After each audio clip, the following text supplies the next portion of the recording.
प्रश्न में आपसे पूछ रहे हैं, अभी हाल ही में देश के पहले डिजिटल राष्ट्रीय संग्रहालय की आधारशिला ये कहां पे रखी गई? तो आंसर होगा हैदराबाद में। तो अभी हैदराबाद के सलारगंज संग्रहालय में देश के पहले डिजिटल राष्ट्रीय संग्रहालय की आधारशिला रखी गई है। संग्रहालय यानी कि म्यूजियम। आधारशिला यानी कि फाउंडेशन स्टोन किसने रखा है? तो हमारे जो केंद्रीय संस्कृति मंत्री हैं, कल्चरल मिनिस्टर हैं, जी किशन रेड्डी ने। अब इस डिजिटल संग्रहालय में क्या होगा, इसका मतलब क्या हो गया? तो यहाँ पे अनेक भाषाओं और अलग अलग समय अवधि के 1 लाख से ज्यादा शिलालेख दिखाए जाएंगे डिजिटली फॉर्म में, मतलब फोटोज और वीडियोस की फॉर्म में है। और शिलालेख का मतलब क्या होता है? देखो, शिला मतलब हो गया पत्थर और लेख मतलब उस पे लिखना। तो जो पहले पत्थरों पे लिखे जाते थे उन पत्थरों को हम कहते हैं शिलालेख। तो वो यहाँ पे दिखाए जाएंगे डिजिटली। मैं आपको याद दिलाना चाहूंगा कि बजट 2023 में हमारी जो वित्त मंत्री फाइनेंस मिनिस्टर निर्मला सीतारमण जी, उन्होंने कहा था कि भारत श्री के तहत 1 लाख प्राचीन शिलालेखों को डिजिटलीकरण किया जाएगा और उसी के तहत ये काम किया जा रहा है। फिर आपसे पूछ रहे हैं, अच्छा प्रश्न मार्क करना है इसको, अच्छा प्रश्न है। अभी क्या है प्रश्न कि अभी हाल ही में यूनिफॉर्म सिविल कोड को लागू करने वाला पहला राज्य कौन सा बन गया है? तो आंसर होगा उत्तराखंड। तो स्वतंत्रता के बाद यूनिफॉर्म सिविल कोड को लागू करने वाला पहला राज्य बन गया है ये उत्तराखंड। अब आप कहोगे गोवा में भी तो लागू है, पर वहां पे पुर्तगाली शासन से ही लागू है। जब वहां पे पुर्तगाली लोग शासन करते थे तब से ही है। इसीलिए तो हमने कहा कि स्वतंत्रता के बाद से ही यूनिफॉर्म सिविल कोड को लागू करने वाला पहला राज्य बन गया है ये उत्तराखंड। तो अभी उत्तराखंड सरकार ने समान नागरिकता संहिता यूनिफॉर्म सिविल कोड से संबंधित बिल 6 फरवरी को पेश किया और उसके अगले ही दिन ये पास होकर के कानून बन गया है। तो इसमें होगा क्या? तो आपको पता है, इसमें हर जाति, हर धर्म, हर संप्रदाय और हर वर्ग के लिए पूरे देश में, या ये राज्य में लागू हुआ है तो आप कह सकते हो पूरे राज्य में एक ही नियम, एक ही कानून होता है। चाहे मामला फिर विवाह का हो, तलाक का हो, विरासत का हो, बच्चे को गोद लेने से संबंधित हो, या कोई भी मामला हो। इसमें फिर ये नहीं देखा जाता कि आप किस जाति से हैं या किस धर्म से संबंधित हैं। एक उदाहरण के तौर पे अगर मैं आपको समझाऊं, जैसे किसी जाति में या किसी धर्म में ये मान्यता होती है या ये माना जाता है कि वहां पे लड़कियों की शादी जल्दी करा दी जाए, लेकिन अगर कानून ये है कि कम से कम 18 वर्ष उसकी उम्र होनी चाहिए, तो फिर वो नहीं देखा जाएगा कि आपका धर्म या आपकी जाति क्या कहती है। उसी तरह से अगर कानून में या नियम में ये कह दिया गया कि बहू की शादी नहीं कराएंगे, यानी कि डॉटर इन लॉ की रीमैरिज नहीं कराई जाएगी, तो फिर वो किसी भी धर्म या किसी कानून में क्या कहता है वो इसको नहीं मानेंगे। नहीं कराई जाएगी मतलब नहीं कराई जाएगी। यूनिफॉर्म सिविल कोड सभी नागरिकों के लिए समान नियम होंगे। वैसे 2 अनुच्छेद 2 आर्टिकल से मैं आपको रूबरू कराना चाहूंगा। एक है अनुच्छेद 44 आर्टिकल 44। इस आर्टिकल में सभी नागरिकों के लिए समान कानून लागू करने की बात कही गई है। तो आप कहोगे कि एक तरह से ये यूनिफॉर्म सिविल कोड को सपोर्ट करता है, ये वाला आर्टिकल। लेकिन इसी के साथ अनुच्छेद 25 को भी आप देखें, जो सभी को धर्म की स्वतंत्रता का अधिकार भी देता है। मतलब आप अपने धर्म, अपने रीति रिवाज के अनुसार कार्य कर सकते हैं, चल सकते हैं। तो एक तरह से ये यूनिफॉर्म सिविल कोड के थोड़ा सा अगेंस्ट भी होता है। खैर, प्रश्न पे आते हैं। अभी आपको सिंपल सा याद रखना है, यूनिफॉर्म सिविल कोड को लागू करने वाला पहला राज्य कौन सा बन गया? तो आंसर होगा उत्तराखंड। फिर बताइए, अभी हाल ही में अल सल्वाडोर के राष्ट्रपति के रूप में पुनः किसे नियुक्त किया? तो आंसर होगा नायब बुकेले को। तो याद रखना, नायब बुकेले, ये अभी तक अल सल्वाडोर देश के राष्ट्रपति थे, फिर से इन्हीं को चुन लिया गया है। अल सल्वाडोर ये सेंट्रल अमेरिकन कंट्री है। चलो मैं आपको मैप में दिखाता हूं। ये रहा El Salvador, capital San Salvador इसकी होती है। और आपको याद हो तो ये वही देश है जो बिटकॉइन को एज ए नेशनल करेंसी की तरह अपनाने वाला पहला देश बना था। और अल सल्वाडोर ने दुनिया की पहली बिटकॉइन सिटी की योजना भी बनाई थी। और मलेरिया फ्री होने वाला आप कह सकते हो पहला सेंट्रल अमेरिकन कंट्री ये बना था। कुछ ऑप्शंस भी मैं आपको रिवाइज कराऊंगा, जैसे कि जेवियर माइली। ये इंपॉर्टेंट नाम होता है आपके एग्जाम के लिए। क्यों इंपॉर्टेंट क्यों है? क्योंकि एक तो ये नया अपॉइंटमेंट है, अपॉइंटमेंट के लिहाजा से आप देखोगे तो प्रश्न बन गया। उसके अलावा ये न्यूज में था क्योंकि आपको पता है ब्रिक्स में 6 देश शामिल होने थे 1 जनवरी 2024 को, लेकिन इसने सत्ता में आते ही मना कर दिया कि हम तो शामिल नहीं होंगे। तो इस कारण से भी ये न्यूज में रहा था, अर्जेंटीना के प्रेसिडेंट। अच्छा, फिर ब्रिक्स में जो 5 देश अभी शामिल हुए, मैं आपसे जानना चाहूंगा वो 5 देश कौन से हैं। वैसे मैं आपको कई बार बता चुका हूं और आपसे पूछ भी चुका हूं, लेकिन बार बार मैं जब भी मौका मिलता है आपसे इसीलिए पूछता हूं, आपसे इसीलिए लिखवाता हूं, ताकि इस बहाने आपको ये याद होता रहे, आपका रिवीजन होता रहे। तो अभी लिखो कमेंट बॉक्स में कौन कौन से वो 5 देश देखना इसका बेनिफिट आपको जरूर मिलेगा एग्जाम में, और आप मुझसे थैंक यू जरूर बोलोगे क्योंकि ये प्रश्न आपके आएगा एग्जाम में। और इस तरह की चीजें आप बीच बीच में मैं प्रश्न पूछता हूँ ना, आपको बहुत हेल्प होगी इनसे। ये एग्जाम टाइम पे आपको पता लगेगा, आज थोड़ा सा कष्ट होएगा आपको। बाकी मोहम्मद मुइज़ेज़ू मालदीव के प्रेसिडेंट हैं। मुइज़ेज़ू का तो मुई मुई कर दिया हमने, मुई मुई हो गया इनका तो। और श्रेथा थाविसिन ये थाईलैंड के प्रधानमंत्री बने थे। अच्छा, नाम भी गजब है ना, देखो मोहम्मद मुइज़ेज़ू, नाम में मुई मुई आ रहा है। लगता है इनके घर वालों को पता था कि बड़े होने पे इसका मुई मुई हो जाएगा। खैर, अगला प्रश्न देखते हैं। फिर अगला प्रश्न है, अभी हाल ही में कजाकिस्तान के नए प्रधानमंत्री कौन बने हैं? तो आंसर होगा ओल्जास बेक्टेनोव। तो अभी कजाकिस्तान के जो प्रेसिडेंट है कासिम जोमार्टा, अभी उन्होंने ही ओल्जास बेक्टेनोव को कजाकिस्तान का प्रधानमंत्री नियुक्त किया है। इन्होंने अली खान इस्माइलोव का स्थान लिया। अब ये कजाकिस्तान मैप में कहाँ मिलेगा? सेंट्रल एशियन कंट्री है ये। तो ये रहा मैप में कजाकिस्तान। कैपिटल इसकी अस्ताना है।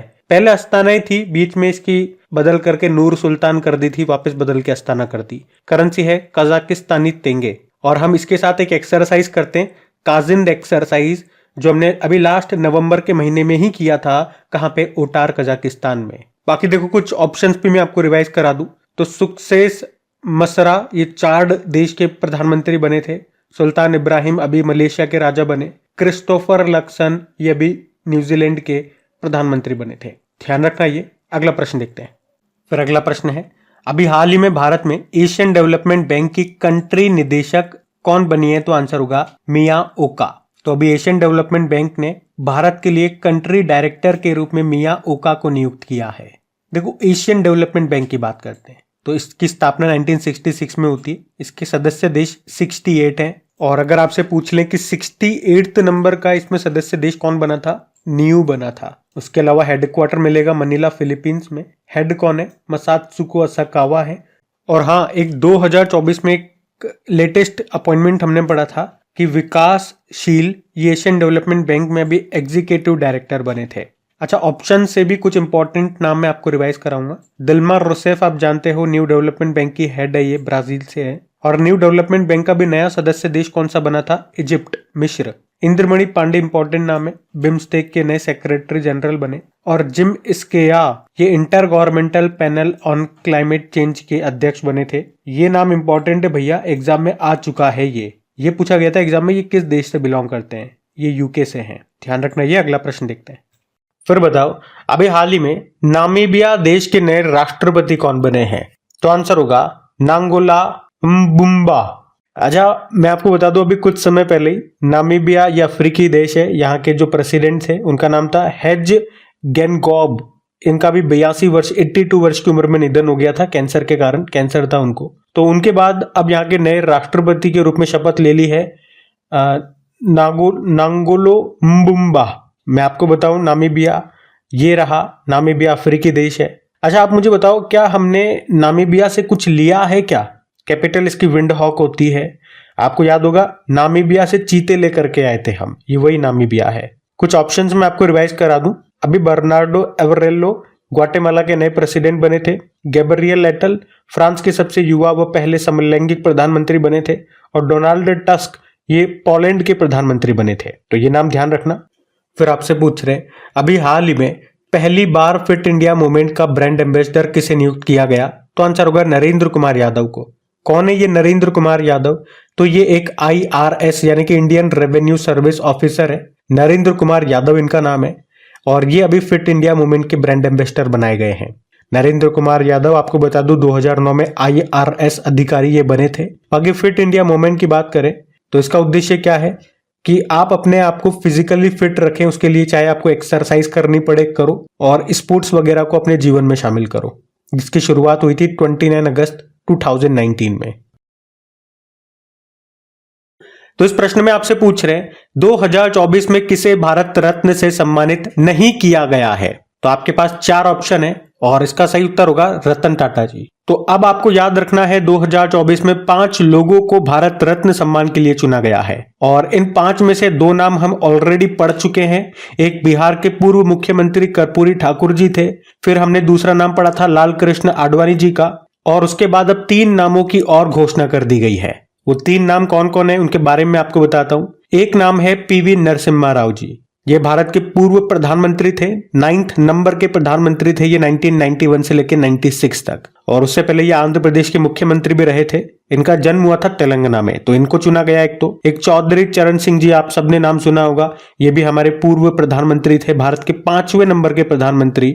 आप जानते होंगे इनकी जयंती कोई हम यानी कि 23 दिसंबर को राष्ट्रीय किसान दिवस, नेशनल फार्मर डे के रूप में मनाते हैं। इनका जन्म उद्देश्य में हुआ था। और एक है MS स्वामीनाथन, जिनका जन्म हुआ था तमिलनाडु में। आप जानते हो भारत में हरित क्रांति का जनक इनको कहा जाता है, father of green revolution in India. तो अभी इन 3 और सम्मानित लोगों को भारत रत्न दिए जाने की घोषणा कर दी गई है। तो 3 ये नए नाम हो गए, बाकी 2 नाम हम पढ़ चुके हैं, कर्पूरी ठाकुर जी और लाल कृष्ण आडवाणी। तो टोटल कितने भारत रत्न दिए जा रहे हैं इस बार? 5 दिए जा रहे हैं। और यही सबसे बड़ी बात है, क्योंकि जब से भारत रत्न देना शुरू किया गया है, और कब से शुरू किया गया है? 1954 से। ये भारत का सर्वोच्च नागरिक सम्मान है, भारत रत्न। पहली बार दिया गया था ये 1954 में। तो स्टार्टिंग में ये मैक्सिमम 3 लोगों को दिया गया था। 3 कौन? डॉक्टर सर्वपल्ली राधाकृष्णन, जो हमारे दूसरे नंबर के प्रेसिडेंट थे, सी राजगोपालाचारी और CV रमन जी। फिर मैंने आपको ये भी बताया था अभी आखिरी बार 2019 में दिया गया था, तब भी 3 लोगों को ही दिया गया था, प्रणब मुखर्जी, भूपेन हजारिका और नानाजी देशमुख। तो अभी तक का इतिहास हम उठा के देखते तो कभी भी 3 से ज्यादा लोगों को नहीं दिया गया। हाँ, एक एक्सेप्शन जरूर है, एक अपवाद जरूर है।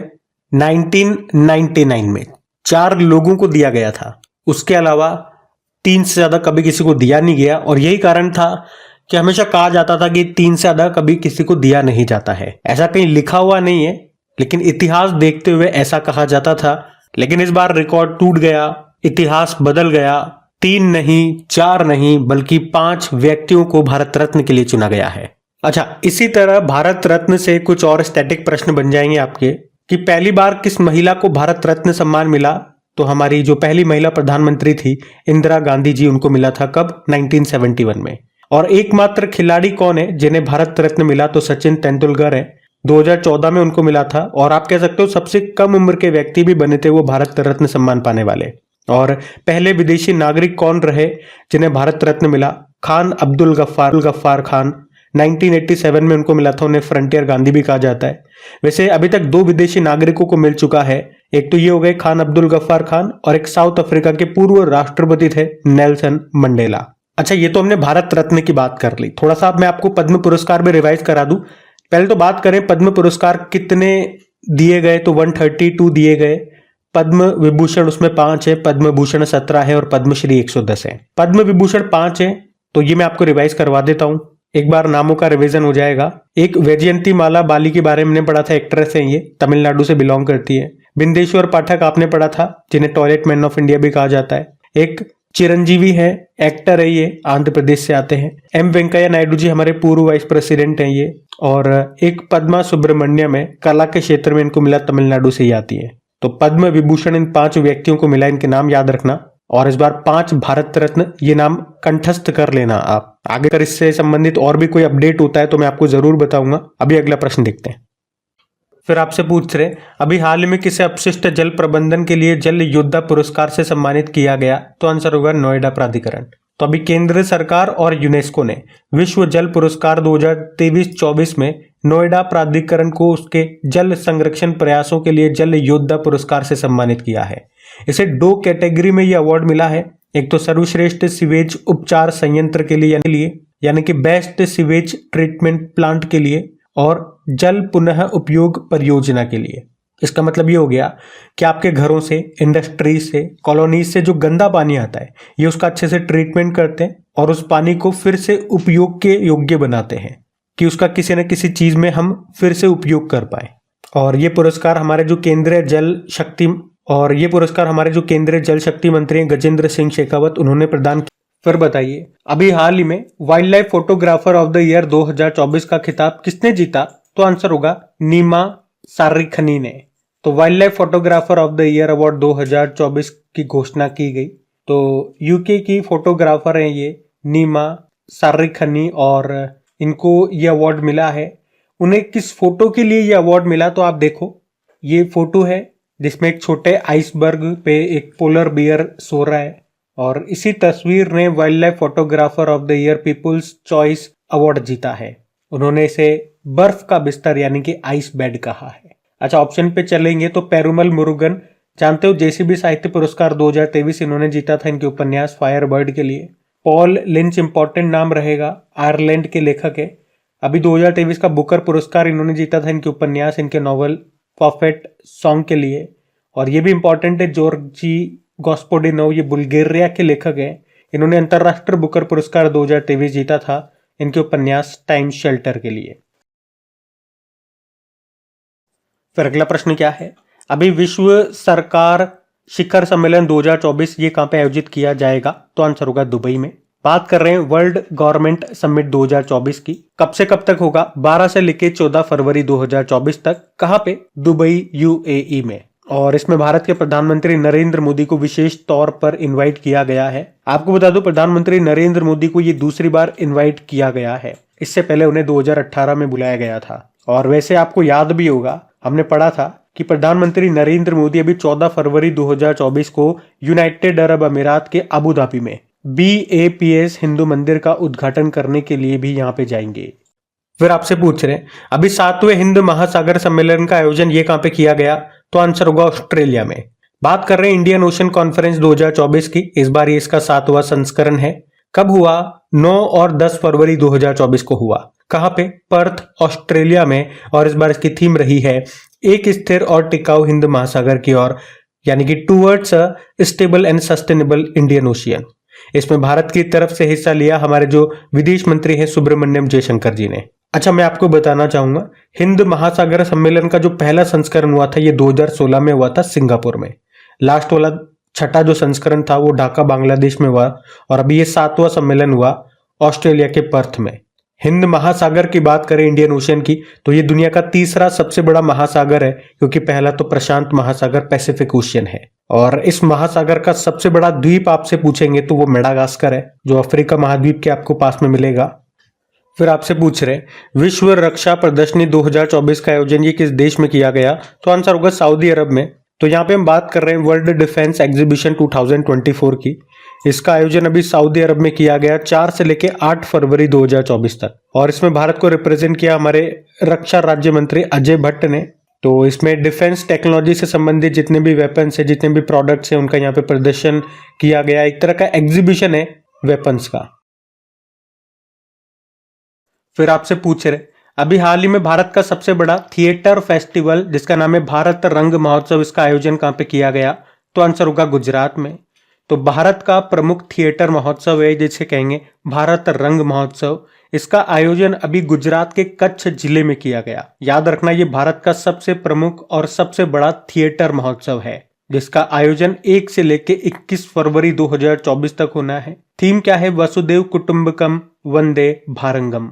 वैसे इसकी शुरुआत तो गुजरात के कच्छ जिले में हुई, लेकिन भारत के ये 15 अलग अलग शहरों में भी इसका आयोजन किया जाएगा। ये 21 दिवसीय सांस्कृतिक कार्यक्रम है। नाम मैंने आपको बताया, याद रखना क्या है? भारत रंग महोत्सव। अच्छा, एक प्रश्न मैं आपसे पूछता हूँ, थोड़ा सा आपका करंट अफेयर्स चेक करते हैं कि बताओ भारत का सबसे बड़ा ओपन एयर थिएटर ये किसे कहा जाता है? अभी फिर आपसे पूछ रहे हैं अभी फरवरी 2024 में विश्व पुस्तक मेले 2024 का आयोजन कहां पे किया गया? तो आंसर होगा नई दिल्ली में। बात कर रहे हैं हम वर्ल्ड बुक फेयर 2024 की। कब से कब तक? 10 से लेके 18 फरवरी 2024 तक। कहां पे? नई दिल्ली के प्रगति मैदान में। और इस बार इसका गेस्ट कंट्री कौन है? सऊदी अरब है। और आयोजन कर रहा है नेशनल बुक ट्रस्ट, जिसकी स्थापना होती है 1957 में। डायरेक्टर इसके हैं युवराज मलिक। पहली बार पूछे कि विश्व पुस्तक मेले का आयोजन कब हुआ था? तो 1972 में हुआ था। आपको याद होगा कोलकाता। अभी जनवरी में आपने पढ़ा था 47 नंबर का अंतरराष्ट्रीय पुस्तक मेले का आयोजन यहीं पे हुआ था कोलकाता में, और उसमें थीम देश यूके था। फरीदाबाद अभी जनवरी में ही आपने पढ़ा होगा 37 नंबर का अंतरराष्ट्रीय सूरजकुंड मेले का आयोजन यहाँ पे हुआ था। और हरियाणा के कुरुक्षेत्र में गीता महोत्सव का आयोजन होता है। अगला प्रश्न क्या है? राष्ट्रीय विज्ञान दिवस 2024 की थीम क्या है? तो आंसर होगा इंडिजिनस टेक्नोलॉजी फॉर विकसित भारत। तो अभी हमारे जो केंद्रीय विज्ञान और प्रौद्योगिकी राज्य मंत्री हैं डॉक्टर जितेंद्र सिंह, और अभी उन्होंने नेशनल साइंस डे 2024 की थीम जारी की है। क्या है थीम? इंडिजिनस टेक्नोलॉजी फॉर विकसित भारत। हिंदी में बोलोगे तो विकसित भारत के लिए स्वदेशी तकनीक। अच्छा, वैसे ये दिन हम कब मनाते हैं? ये हर साल 28 फरवरी को मनाते हैं। क्यों मनाते हैं 28 फरवरी को? क्योंकि हमारे जो महान साइंटिस्ट हुआ करते थे सीवी रमन जी, उन्होंने 28 फरवरी 1928 में रमन इफेक्ट की खोज की थी, इसीलिए। और उसके लिए उन्हें 1930 में फिजिक्स का नोबेल पुरस्कार भी मिला था। और आप जानते हो सबसे पहले भारत का जो सर्वोच्च नागरिक सम्मान है भारत रत्न, वो 3 लोगों को मिला था, उनमें से ये भी एक थे। बाकी 2 और कौन थे, उनके नाम आप बताओ। साथ में अभी 2024 में 2 भारत रत्न की घोषणा कर दी गई है, उनके नाम भी बताओ। चलो फिर बताओ कि फीफा वर्ल्ड कप 2026 का फाइनल ये किस स्टेडियम में खेला जाएगा? तो आंसर होगा मेटलाइफ स्टेडियम। देखो, ये तो हमने कई बार पढ़ लिया है कि 2026 में जो फीफा वर्ल्ड कप होंगे ये 3 देशों में होंगे, यूएसए, मैक्सिको और कनाडा में। लेकिन अभी इसका एक शेड्यूल्ड जारी कर दिया गया जिसमें बताया कि इसका जो फाइनल होगा वो अमेरिका के न्यूयॉर्क शहर के मेट लाइफ स्टेडियम में होगा। कब होगा ये फाइनल? 19 जुलाई 2026 में होगा। और इसकी जो शुरुआत होगी, यानी कि पहला जो मैच खेला जाएगा वो 11 जून 2026 को होगा। कहां पे? मैक्सिको सिटी के एजटेका स्टेडियम में होगा। तो शुरुआत किस स्टेडियम में होगी और फाइनल किस स्टेडियम में होगा, ये आप ध्यान रख लो बस। और 3 देशों के नाम तो आपको ऑलरेडी याद ही है। आपको याद होगा अभी 2022 वाला, भी हर 4 साल में होते हैं ना, तो 2022 वाला जो फीफा वर्ल्ड कप हुआ था, फीफा मेंस वर्ल्ड कप, ये कतर में हुआ था। उसका शुभंकर मैस्कोट क्या था? लाइव था। उसको अर्जेंटीना ने जीता था फ्रांस को हरा करके। फिर बताओ, अभी हाल ही में प्रधानमंत्री नरेंद्र मोदी ने सी सर्वाइवल सेंटर का उद्घाटन कहां पे किया? तो आंसर होगा गोवा में। अच्छा, पहले आप इसका मतलब समझो कि सी सर्वाइवल सेंटर क्या है, इसमें क्या होगा। तो देखो, आपको पता है समुद्र में कई तरह की आपदाएं होती है, दुर्घटनाएं होती रहती है। जैसे कभी कोई जहाज डूब जाता है, कोई हेलीकॉप्टर क्रैश हो जाता है, तो उसमें जान माल की हानि हो जाती है। माल तो गया, वो छोड़ो, जान बचाना वो इंपॉर्टेंट हो जाता है। तो ऐसी स्थितियों में कैसे बचा जाए, लोगों को कैसे बचाया जाए, तो यहां पे उन सब की ट्रेनिंग दी जाएगी। नाम देखो ना क्या है, सी सर्वाइवल सेंटर। सी सर्वाइवल मतलब समुद्र में सर्वाइव कैसे करें, यही सब इसमें सिखाया जाएगा इस सेंटर में। इसका उद्घाटन अभी मोदी जी ने किया गोवा में। ये सेंटर किसका है? ओएनजीसी का है। सी सर्वाइवल सेंटर को हिंदी में आप क्या बोलोगे? समुद्री जीवन रक्षा केंद्र।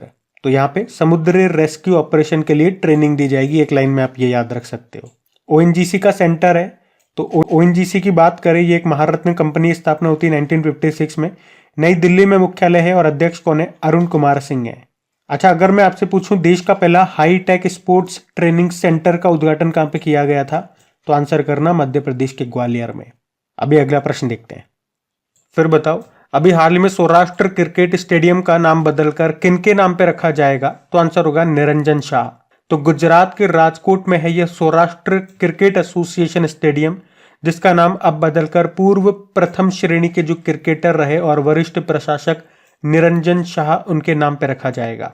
फिर आपसे पूछ रहे हैं, अभी हाल ही में पहली बिम्स्टेक एक्वाटिक चैंपियनशिप का उद्घाटन ये कहां पे किया गया? तो आंसर होगा नई दिल्ली में। तो हमारे जो स्पोर्ट्स मिनिस्टर है अनुराग सिंह ठाकुर, उन्होंने भी नई दिल्ली में पहले बिम्स्टेक एक्वेटिक चैंपियनशिप का उद्घाटन किया नई दिल्ली में। पहली बार इस चैंपियनशिप का आयोजन हो रहा है, तो इंपॉर्टेंट है। और जैसा कि नाम से क्लियर है, इसमें जल से संबंधित खेल होंगे, या यूं कहूं कि स्पेशल वाटर इवेंट्स होंगे, जैसे कि तैराकी, डाइविंग, वाटर पोलो, ये सब। कब से कब तक? 6 से लेकर 9 फरवरी 2024 तक दिल्ली के Shyama Prasad Mukherjee swimming pool complex में। और इसमें जो बिम्स्टेक के 7 सदस्य देश है, तो उन देशों के 20 वर्ष से कम उम्र के एथलीट इसमें हिस्सा ले रहे हैं। अच्छा, बिम्स्टेक के बारे में आपको बताऊंगा, उससे पहले एक होमवर्क प्रश्न है आपके लिए। अभी दिसंबर में ही पहली बार एक टूर्नामेंट हुआ था। कौन सा? पहला खेलो इंडिया पैरा गेम्स नई दिल्ली में हुआ था। वो भी आपको बताना है उसमें विजेता कौन रहा और उप विजेता कौन रहा। पहली बार हुआ था, इसलिए मैं आपसे पूछ रहा हूं। बाकी बिम्स्टेक की बात करते हैं। फुल फॉर्म होती है the bay of Bengal initiative for multi sectoral technical and economic cooperation. 7 देश कौन कौन से हैं? बांग्लादेश, श्रीलंका, इंडिया, नेपाल, भूटान, थाईलैंड और म्यांमार। 2023 में इसकी अध्यक्षता या इसकी बैठक कहां पे हुई थी? थाईलैंड में हुई थी। इसकी स्थापना होती है 1997 में। हेडक्वार्टर ढाका बांग्लादेश में है। सेक्रेटरी जनरल कौन है? ये इंपॉर्टेंट नाम हो जाएगा क्योंकि ये भारतीय हैं, अभी बने थे, करंट अफेयर्स का हिस्सा रहे थे। इंद्रमणि पांडे इनका नाम है। So good morning guys. तो चलिए स्टार्ट करते हैं आज के यानी कि 9 फरवरी के इंपॉर्टेंट करंट अफेयर्स को। तो इस प्रश्न में आपसे पूछ रहे हैं, हाल ही में जारी लॉजिस्टिक परफॉर्मेंस इंडेक्स 2023 में भारत की रैंक क्या है? तो आंसर होगा 38। यहाँ पे हम बात कर रहे हैं लॉजिस्टिक परफॉर्मेंस इंडेक्स 2023 की, हिंदी में बोलोगे तो रसद प्रदर्शन सूचकांक 2023 की। और इसको जारी कौन करता है? वर्ल्ड बैंक के द्वारा इसे जारी किया जाता है। और इसमें भारत 38 नंबर पर है। टोटल कितने देशों की ये सूची है? 139 देशों की सूची है। और अगर आप डेली क्रिक एग्जाम चैनल पे करंट अफेयर्स पढ़ते होंगे तो आपको याद होगा, जब भी रैंकिंग वाला प्रश्न आता है, मैं पिछले एक साल की इंपॉर्टेंट रैंकिंग्स आपको रिवाइज कराता हूं, तो वहां पे ये रैंक भी आपको जरूर बताता हूं, लॉजिस्टिक परफॉर्मेंस इंडेक्स वाली। और उसमें भी आपने कई बार पढ़ा होगा कि जो भारत है वो 38 नंबर पर है। और आप इमेज में ये फोटो देख सकते हैं, पीआईबी की ली गई ये न्यूज है। इन्होंने अभी 7 फरवरी को ये डेटा रिलीज किया। और जब मैंने वर्ल्ड बैंक की साइट पर जाकर के चेक किया, कोई नया डेटा इसका आया नहीं है। वो 2023 में जो डेटा आया था ये वही वाला है। आपको बता दूं, वर्ल्ड बैंक ने ये जो इंडेक्स है, ये जो रिपोर्ट है, ये लास्ट 2023 में जारी की थी। उससे पहले इसने ये 2018 में जारी की थी। और उससे पहले 2-2 साल पहले जोड़ लो, 2016 में, फिर 2014 में, फिर 2012 में, 2010 में, ऐसे ये जारी करता था। बस इस बार न्यूज में कुछ अलग बात ये देखने को मिली है। तुलनात्मक स्टडी की गई है कि हमारी भारत की रैंक जो है वो 2018 में 44 थी, 2014 में 54 थी। तो मतलब ये बताने की कोशिश की गई है कि इंप्रूवमेंट आपको दिखा है। अभी जो लेटेस्ट रैंकिंग है वो 38 है। आप देखोगे इस बार का जो इंतरिम बजट रहा है उसमें भी ज्यादातर तुलनात्मक ही चीजें रही हैं कि उस समय ऐसा था, अभी ऐसा है, उस समय ऐसा था, अभी ऐसा है। तो अगर बेसिकली बात करें कि इस रैंकिंग से पता क्या चलता है कि देश में व्यापार लॉजिस्टिक की क्या स्थिति है, जैसे ट्रांसपोर्ट इंफ्रास्ट्रक्चर कैसा है किसी देश में, सामानों में डिलीवरी टाइम कितना लगता है, कस्टम और बॉर्डर कितना लगता है, कस्टम और बॉर्डर क्लियरेंस मैनेजमेंट कैसा है, ये सब चीजें। तो सिंपल से आपको भारत की रैंक याद रखनी है। देखो वापस से न्यूज़पेपर में ये इंडेक्स आया है तो हमारे एग्जाम के लिए इंपॉर्टेंट हो जाता है। तो भारत की रैंक क्या है? 38 है, ये याद रखना है। इंडेक्स का नाम क्या है? Logistic performance index. कौन जारी करता है ये याद रखना है, वर्ल्ड बैंक जारी करता है। आप पूछोगे इसमें टॉप पर कौन है? भारत तो 38 पर है, लेकिन टॉप पर कौन है? तो इसमें टॉप पे सिंगापुर है। ये देखो मैं आपको फोटो भी बता रहा हूं, वर्ल्ड बैंक की साइट से ही लिया गया ये इमेज है। सिंगापुर टॉप पर है, सेकंड नंबर पे फिनलैंड है। अब वर्ल्ड बैंक इसको जारी करता है तो वर्ल्ड बैंक के बारे में जानते हैं। देखो वर्ल्ड बैंक की स्थापना होती है 1944 में, हेडक्वार्टर मिलेगा वॉशिंगटन डीसी में। और इसके अध्यक्ष कौन है? फिर आपसे पूछ रहे हैं, अभी हाल ही में artificial intelligence and national security नाम की बुक को किसने लॉन्च किया है? तो आंसर होगा अनिल चौहान ने। तो बुक का नाम है artificial intelligence and national security. इसे लिखा किसने है? 2 जनों ने, विजय खरे और अमित सिन्हा ने। और लॉन्च किया हमारे जो चीफ ऑफ डिफेंस स्टाफ है, हमारे दूसरे नंबर के सीडीएस हैं जनरल अनिल चौहान, उन्होंने। याद रखना ये हमारे दूसरे नंबर के सीडीएस हैं। पहले जो बिपिन रावत जी थे उनका तो निधन हो चुका है। फिर आपसे पूछ रहे हैं कि भारत म्यांमार सीमा की लंबाई कितनी है जिस पर भारत सरकार बाढ़ लगाने की योजना बना रही है? बाढ़ लगाना मतलब फेंसिंग लगाने की, ताराबंदी करने की। तो उत्तर होगा 1643 किलोमीटर। मतलब भारत और म्यांमार के बीच में तारबंदी की जाएगी जिससे कोई भी व्यक्ति एक तरफ से दूसरी तरफ आ जा नहीं सकेगा। अभी हमारे जो गृह मंत्री अमित शाह, उन्होंने कहा है कि सीमा पर निगरानी को मजबूत करने के लिए ये तारबंदी की जाएगी, फेंसिंग की जाएगी। गृह मंत्री अमित शाह ने कहा कि म्यांमार के नागरिकों की आड़ में जो आतंकवादी हैं वो हमारे देश में प्रवेश कर जाते हैं। तो ऐसी घटनाओं को रोकने के लिए म्यांमार सीमा पर ये बाढ़बंदी, तारबंदी की जाएगी। और भारत और म्यांमार की सीमा आपसे एग्जाम में पूछी जाएगी तो आंसर करना 1643 किलोमीटर। यहाँ से एक प्रश्न और बनेगा कि भारत के कौन कौन से राज्य हैं जो म्यांमार के साथ सीमा बनाते हैं, या कितने राज्य हैं? तो 4 हैं, अरुणाचल प्रदेश, मणिपुर, नागालैंड और मिजोरम। और एक फैक्ट और याद रखें, ये अराकान योमा पर्वत ये भारत म्यांमार सीमा पर स्थित है। तो हम कह सकते हैं कि ये भारत म्यांमार के बीच प्राकृतिक सीमा का निर्माण करता है। अब बात म्यांमार की है तो ये रहा मैप में म्यांमार। कैपिटल इसकी नेपिटो है, करेंसी है म्यांमार कियात। और आपको याद होगा भी दिसंबर 2023 में एक रिपोर्ट आई थी, एक इंडेक्स आया था जिसमें हमने पढ़ा था कि अफीम उत्पादन में शीर्ष देश बन चुका है म्यांमार, अफगानिस्तान को पछाड़ करके। और आपको याद होगा तो पिछले साल ही म्यांमार में एक चक्रवात आया था मोचा नाम का, उसने यहाँ पे काफी तबाही मचाई थी और भारत ने मदद करने के लिए एक ऑपरेशन शुरू किया था, ऑपरेशन करुणा उसका नाम है। अब आपके लिए होमवर्क प्रश्न आ रहा है, ये मोचा जो चक्रवात है इसका नाम मोचा किस देश ने रखा था? ये मैं आपसे पूछ रहा हूं, आता है तो उत्तर दो।